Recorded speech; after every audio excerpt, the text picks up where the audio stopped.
قاعدة حساس الموتر هذه بحثت عنها ما حصلتها. قال إنها موجودة لكن طلبية وشغلة شغلة. الصدام طبعا اللي عندي هنا قاضي مزين تزيين مش عارف، فلذلك نشرة حساس مكلف، والصدام احتمال يغير مستقبلا. فاللي عليك انك ترفع الحساس شططه وتشد على السست هذول اللي على جنب هذه، تشد عليهن شططون بحيث انه يدخل مع الفتحة. اذا دخل وثبت بهالشكل تمام. طبعا هذا بس الكلام نسكويا، بما اني جربت التجربة هذه ان شاء الله من نجحت. تستخدم اللي هي شو اسمه الكبس هذا، عندك عاكس هذا وراه فيه مسمار، تربط القاعدة هذه بالمسمار وهذا يضغط على الحساس، وبعدين تعبيه سيليكون راح يستمر معك حتى تغير الصدام. إذا غيرت الصدام تشتري له قاعدة حساس جديدة. طبعا أنا بحثت عنها أرخص واحدة أعتقد 100 ريال، متوفرة 100 ريال، لكن المشكلة إنهم يقولون لازم تنتظر أسبوع أو أسبوعين طلبية، ولا جت بتجي بلون مختلف لازم تصبغها على نفس لون السيارة. أنا ما يهمني اللون، لو تكون سوداء ولا تكون بيضاء ما يهمني، أهم شيء إنها تثبت وأقدر أشغل حساس الاستشعار الخلفي هذا للسيارة. طبعا هذا الحساس وهذا الصدام كيف معالج ومعالجة مش عالج.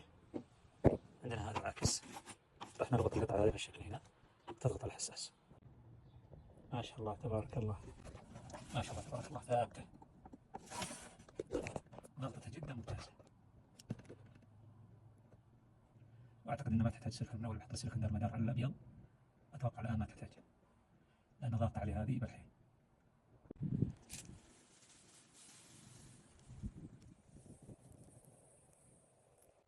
نسوي لك شيء يتحسف، الله يستر. طبعا ممكن يجي واحد يقول انا عندي فكرة افضل، اتمنى اللي عنده فكرة يفيدنا. طبعا بحطه بهالشكل، خليه لما ينشف بعد يشيل الزوايد هذه ويبقى اللي بالاطراف.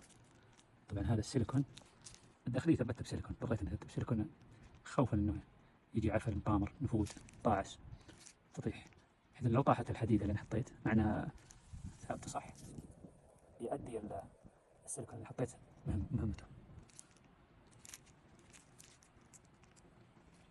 طبعا لا يغركم شكله انه ما بزين ابد. هذا نشف بالمشرط، تدور بالمشرط بهالشكل تنظفه.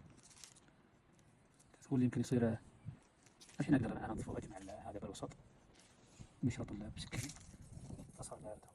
اللي يقول انه مثلا ممكن انه يعيط الحساس منه يقرا المنطقه اللي بها الحساس هذه اللي تنظف اموره تصير تمام. هذا شكله بالاول، نشوف بعد ما نضبطه ان شاء الله.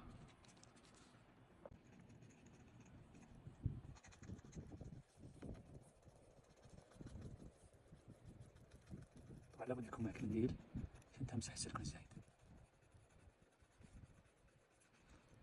لو جايب السيليكون رصاصي كان طبق مع لون بودي السيارة. طبعا الزايد هذا مشكلة، لازم بهالشكل تضبط السيليكون يكون كأنه كلبس. ضفت السيليكون بهالشكل من فوق وتحت ومن اليمين واليسار، وهذا شكل من الخارج شكله جدا مقبول. مع الوقت هذا بيشهب اللون ويصير قريب من الحساس أو من قريب من اللون البني. على العموم هذا حل مؤقت حتى يتم تغيير الصدام بالكامل. بعض الناس يعتمد على هذا الحل هذا ويقول هو الرئيسي عنده، لكن هذه فكرة عندي، وممكن بعض الناس عنده أفكار أفضل من هذه الفكرة دي. هذا اللي قدرت أصل إليه، واللي عنده فكرة يطرح لنا بالتعليقات. ممكن في قطعة تركب ثبت قبل بسيليكون على المجرى بعدين تضيف مكبس، وممكن يدلنا أحد على الأقل لو يباع هذا الموقع اللي يبيعه من دون طلبية. يعني ممكن إنك تحصل مثلا محلات قطع غيار معينة بالقصيم أو قطع غيار معينة بالرياض يوفر مثل القطع هذه اللي هي قواعد الحساسات الخاصة بجميع ماركة السيارات.